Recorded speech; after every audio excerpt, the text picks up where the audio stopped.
Chicas, les tengo una felicidad absoluta. ¿Se acuerdan que nuestra labor en este programa es dedicarnos a encontrar en donde estén en cualquier parte del mundo, en cualquier idioma, a la gente más capaz y más preparada para todos ustedes? Y últimamente que hemos estado hablando muchísimo del tema de la menopausia, nos dimos a la tarea de empezar a buscar por todo el mundo. Saben que en México tenemos a nuestra querida Tatiana Piña, endocrinóloga, que sé que muchos de ustedes son pacientes de ella, pero me encontré con un libro que se llama The New Menopause, la nueva menopausia, y la autora es una ginecóloga obstetra que se ha especializado desde hace 20 años en menopausia. Es experta en el tema por The Menopause Clinic, es fundadora de su propia clínica de bienestar que se llama The Mary Claire Wellness Clinic, es autora del libro The New Menopause y otro que se llama The Galveston Diet. Y el día de hoy tengo para todos ustedes a la doctora Mary Claire Haver para tratar de entender la menopausia. Y saben que es sobre todo, ¿por qué nos sentimos como nos sentimos? My dear friend, welcome to the show. Thank you so much for being here. It took us like forever to find you, girl. Thanks for having me. But you know what? It's also very interesting, what we were just talking about, you and I off the air. Why so many doctors, not only OBGYNs, but endocrinologists as well, don't know much about menopause, Mary Claire. Not really. It has to do with what amount of education we're providing, how we define menopause. So let me walk you back to my personal experience. Yes. When I was in medical school in Louisiana in the US, basically all we learned, it was the end of the periods and maybe she would have some hot flashes, the end. Okay. Yeah. Then I chose to focus in what we call women's health. And in the US, that is obstetrics and gynecology. And I think out of 4 years, I had 6 hours of random lectures. We had no menopause clinics. Menopause just kind of got lumped into all of gynecology. And basically we knew that, osteoporosis became more of a factor. She may have some vaginal dryness and hot flashes, night sweats, etc., some sleep disruptions. And that was basically it. No nuances of how to diagnose perimenopause so I made straight A's on all of my tests. I was top of my class in my training program as well. So when I graduated and went out into the world to practice, I felt like I knew everything I needed to know. And then I was a great menopause provider, right? Because I was a great obstetrician. I was a great surgeon. All the boxes I could check. It wasn't until I was practicing that I realized I wasn't really helping my patients. The body is impacted in multiple organ systems, which I really didn't learn until I chose to step out of the box of my training and learn as much as I could about this, because I was going through it. My patients were aging with me. They were going through it and no one was happy. And traditionally, we were taught that this is just something women go through. Women are small men with breasts and uteruses that are very emotional. And so we were taught to attribute a lot of these symptoms, not to biology, but to psychology. This is a theme throughout all of medicine. And that women tend to be more emotional and they're going to somaticize their symptom, their psychology will come out into body aches and pains and all these vague diagnoses.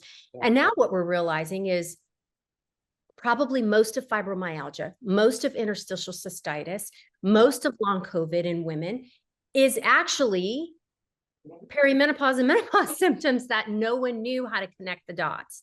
So here we have this poor woman. Say you don't have hot flashes. You're one of the 15%.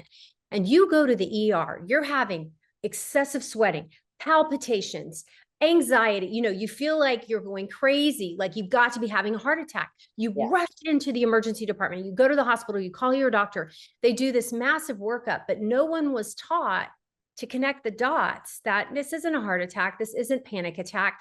This isn't excessive anxiety. This is your body responding to the lack of estrogen, progesterone, and probably testosterone. Okay, now I have another question. I've always thought you should go to the OBGYN when you want to have a baby, but the owner of hormones is an endocrinologist.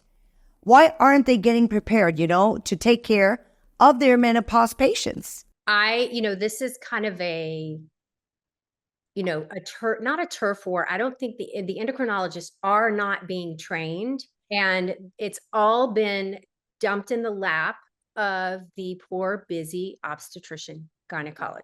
Okay, I got that down. Well, I mean, 1 hour in medical school and then 4 more hours when you do your specialty. I mean, 5 hours total about menopause wouldn't ever have been enough. No, what we're understanding now in modern menopause, contemporary menopause care, is that there are estrogen, testosterone, progesterone receptors in multiple organ systems of our body. So the brain, when we're looking at mental health and cognition, so the brain fog, that is, where so much of the research is focusing now, which is amazing. Then where else? Where else in the body? The heart, so palpitations, also the endothelium, which is the lining of the blood vessels, especially the coronary arteries, the arteries around our heart, which is where our heart attacks come from. Estrogen provides a level of protection against the accumulation of plaques and atherosclerotic disease. And what other organs? Our lungs. Estrogen is an anti-inflammatory hormone. So we see new onset of asthma or exacerbation of asthma diseases. That happens in the menopause transition. Our muscles and bones. So there's now been defined the musculoskeletal syndrome of menopause, arthritis, arthralgias, frozen shoulder, where you cannot move. You cannot put your hand behind your back and do your bra. You can't lift over your head because this joint is completely frozen. For me, it was one of the most shocking symptoms of my menopause was this intractable hip pain with no injury. I got, scanned, x-rays. They could not find anything wrong. And it felt like a knife was in my hip. And that for me, of course, I did the physical therapy, but hormone therapy was incredibly helpful and protective. Any other organ that we need to know about? Skin. So we lose 30% of our collagen in the first 5 years of menopause. So not only is it a cosmetic issue, which every woman who is menopausal knows this, I don't have to tell her, but we lose elasticity, we lose collagen, we also lose the transepidermal water, so the water barrier in the skin. So we have drier skin, itchy skin, painful skin, sagging skin, all of that. And also the skin is less healthy. We don't heal as well. Of course. Wound healing becomes an issue with that. We have, of course, the genital urinary system. So we've known this for a long time. That's the bladder, the vagina, the vulva. Those tissues are heavily dependent on estrogen and some testosterone for health. So we see recurrent urinary tract infections, having to go to the bathroom more often, what we call frequency, urgency. We see more leaking of the bladder through the menopause transition. The health of the tissue around that hold those tissues up. We see more prolapse. All of that gets worse with the menopause transition. You see, we're not crazy, girl. We're not crazy. So there's 3 other things I want to mention that are going to really shock and maybe upset your listeners, but they need to know.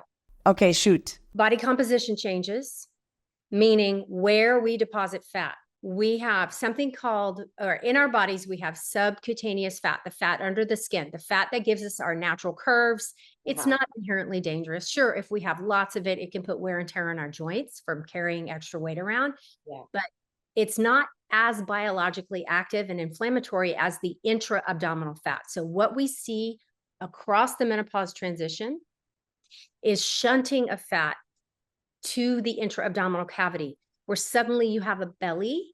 We call it belly fat in the US, where you never had before. So women were coming to me for their well woman exam, for their annual gynecologic exam, and grabbing their tummies and shaking it at me and saying, what is this? I've never had this in my life.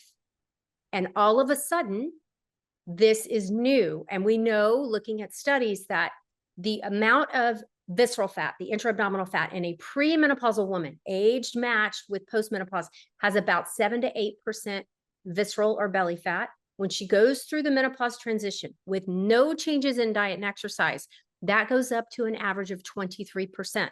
So yes, it's cosmetically distressing. We don't like to have big bellies, but it is a cardiometabolic risk.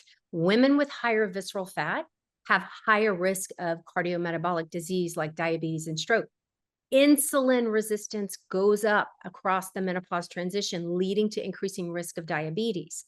And finally, cholesterol and triglycerides. So our cholesterol, our HDL goes down, and our LDL, the bad cholesterol, goes up. just from being menopausal, no changes in diet and exercise. These are the conversations I have with my patients about her risk of heart disease, diabetes, and stroke as she ages in relation to her menopause. Okay, so then my question is, let's think about our great-grandmothers and our grandmothers, or even our mothers. All these symptoms, all these receptors that you're talking about. I mean, this didn't start happening in 2024. This has been happening forever. So my question is it because they lived less years, or is it because our mothers and grandmothers suffered in silence? So what the data is showing was they were suffering in silence, especially with the cognition and the mental health changes. You know, the only thing they could offer, my own grandmother had shock treatments for depression in menopause. And, you know, my mother was the oldest of 7 and basically took over raising the children while her mother recovered from her mental health issues. And I think, my God, what she lived through, you know, and then ended up, this lovely woman, with dementia and frailty, you know, which is directly tied to menopause, for 10 years. So what's happening in many areas of the world is that women do live longer than men by 3 to 4 years, but it's not a healthy life. Okay. Yeah. Men kind of live and then die quickly. But in general, men tend to have a very short period of decline and disability before death. Women are the opposite. We are living longer, but we are spending many more years. We're 3 times more likely to lose our independence as older women. We're much 2 to 3 times the rates of dementia and much higher rates of frailty, to the point where we can't care for ourselves. So when my patients come, we put out the fire of menopause, whatever is keeping her from living her daily life. And then we look at nutrition, exercise, stress reduction, sleep, you know, optimization, pharmacology, to how can we get your lifespan? Your lifespan's great. Women don't want to live longer. They want to live healthier. We want lifespan Absolutely. gain. Without a conversation around menopause and hormone replacement, we are really not talking about improving the health span of women. Okay, so let's do this exercise. Let's make a list of all the common and non-common symptoms of menopause, just to let everybody know and to give them the peace of mind that they're not crazy, and that whatever it is they're feeling, whatever changes they're feeling in their body, they're not hallucinating. So shoot, my friend. Forever, it was hot flashes was the most common symptom, but we know better now. It's actually fatigue. And so many women will go into their doctor's office and complain of fatigue and immediately be dismissed. This is just what women go through. Are you sleeping? Are you depressed? Okay, so fatigue, number 1. Beautiful study just came out in the US entitled in English, I just don't feel like myself. I just don't feel like myself. 63% of women, that will be their entry point into menopause. The first thing, I just don't feel like myself. 40% increase in mental health disorders, especially depression and anxiety. 60% with muscle and joint pain. No injury, nothing's changed. X-rays are fine, muscle and joint pain. Weight gain, body composition change. We see the body composition change affects about 90% of women, you know, increasing abdominal circumference. Hot flashes is about 75% of women, 75 to 80. So that is a major symptom. Okay. We can't blame a hot flash on anything else. Because it doesn't happen to men in general, unless they have tuberculosis. It became the poster child of menopause was the hot flash, but it's so much more than that. So as we talked about, insulin resistance goes up, LDL cholesterol goes up. Those are major. That's going to happen to most women, not all, but most. So you were talking about your, the smells, the gasoline smell. Yes, and everybody would say like, no, nothing smells gas. And that would come with like a weird headache and I wouldn't feel well. It wasn't like dizzy, but it was like between dizzy and nauseous. I would have never thought that that could have been a symptom of menopause. But does the gasoline smell sound familiar? Yes. So I've heard about also like smelling onions, like this acidic kind of, you know, smell, and you no one else smells it, and you're walking around the house and you can't figure out And like you said, a precursor to other symptoms, the headache, some people will have sometimes visual changes, the optic nerve seems to be disrupted as well. Itchy ears is another and that's a combination of your nerves around the skin can become inflamed. And so it's like you feel like ants are crawling on your skin. And so we have dry skin and itchy skin and this nerve inflammation. If that gets in your ear, it is an intractable, like itchy ear, where you're waking up at night with it. So that's one of the lower common, I see it because I just do menopause now, but it is life disrupting for patients. And so we're having them do a combination of steroids and estrogen cream in the ear. And it's remarkable how it gets better. Okay, but let me be here the devil's advocate. Okay, let's think about this for a second. Are we not doing to menopause what we did to COVID? Like during COVID or after COVID, anything that we felt weird in our body, it was either post-COVID, long COVID, or the COVID vaccine. Aren't we doing that to menopause now? So here's what we're doing in contemporary menopause care. We're giving women back the estrogen. And we're seeing now, not everything gets better, but then we see what gets better. And we know all the studies right now are looking retrospectively, like the endocrinologists are looking at the data, the rheumatologists are looking at the data, autoimmune disease peaks in the menopause transition. And they're seeing, they're looking at subsets of women who were given HRT for their hot flashes and which diseases got better. Well, you know what? More to your power. I have not smelled gasoline ever again since I started with hormone replacement therapy. So there you go, girl. There you go. Now, how does this work psychologically, and why is estrogen so important in our body? Why and when do you need to take progesterone? And this is my top question. When should you, if ever, take testosterone? Great. All right, let's start with estrogen. Okay.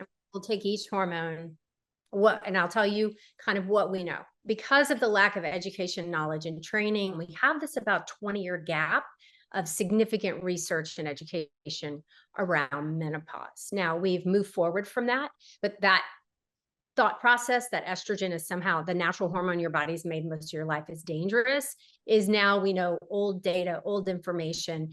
It's a balanced discussion between your individual risks and benefits, but for the majority of patients, estrogen is safe. Now, there is a window of opportunity for estrogen. Estrogen is an anti-inflammatory hormone. This is what we're discovering. It offers a level of protection against the joint diseases, protecting your liver, making everything function the way it should. It's God's plan. God's plan is for you to go through menopause for whatever reason. We're living much longer because of modern health and, vaccines and all the things. And that's debatable, but so we are living longer than our great grandmothers did. And so having to live without the benefit of our estrogen. So estrogen is protective. It protects us against some of the diseases associated with aging. And when the estrogen goes away, you lose that protection, hence the autoimmune disease, hence the arthritis, arthralgias, the liver problems, all of that we see when estrogen declines. Okay, so we learned something a couple of weeks ago, talking about progesterone, that normally is given to women who still have their uterus and not to women that don't have it. So can you please explain why? So in a natural cycle, so back when we were healthy and ovulating regularly and the normal ebb and flow of our cycles, first we have an estrogen surge mid-cycle, and then that's followed by a progesterone surge. And that progesterone causes that lining to shed and get rid of it each month. If you don't have progesterone, if you just have estrogen, that lining in the uterus will continue to grow and divide and divide. And if we leave tissue growing and dividing, you have a higher chance of developing malignancy.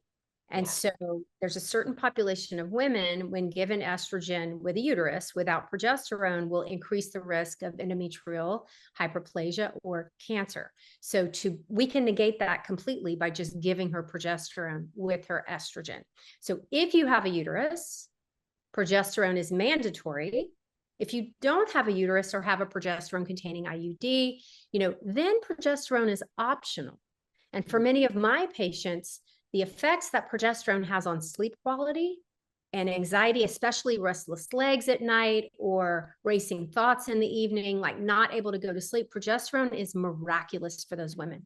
So I have several patients who've had a hysterectomy or were born without a uterus and are really enjoying the benefits of progesterone for them. Yeah, well, I'm going to tell you a little story. One of my best friends a few years back, she went to her OBGYN and they gave her estrogens. They did not give her progesterone, and she has a uterus. I think it was like 8 months down the line, she was literally on an operating table having her endometrial lining scraped because it was so thick because of that huge mistake. Yeah. So for that reason, a gynecologist who's well-trained knows to give a high-quality progesterone with her. Yeah, of course. And protect that lining of the uterus from that happening. Okay, one more. Testosterone. When should you take it and when should you not take it? Testosterone, we know the data is clear. We have wonderful studies showing that in a menopausal woman who has what lay people term low libido in the US, in medicine, we call it hypoactive sexual desire disorder. So not all female sexual dysfunction is low libido. There are pain issues. There are, it's a complicated discussion. But for a woman who has no pain, has a wonderful relationship with her partner, who used to have a low libido, a good libido, testosterone has been shown to be wonderful. Now, there are two other pharmaceuticals that work in the level of the brain, but testosterone has been shown to be very, very positive and helpful for these women. What we're seeing clinically, those of us who do contemporary menopause care, is these women are also saying her energy is better, her drive is better, and there's a lot of investigation now, knowing that we have testosterone receptors in the bone and muscle, looking at the protective benefits for osteoporosis and low muscle mass.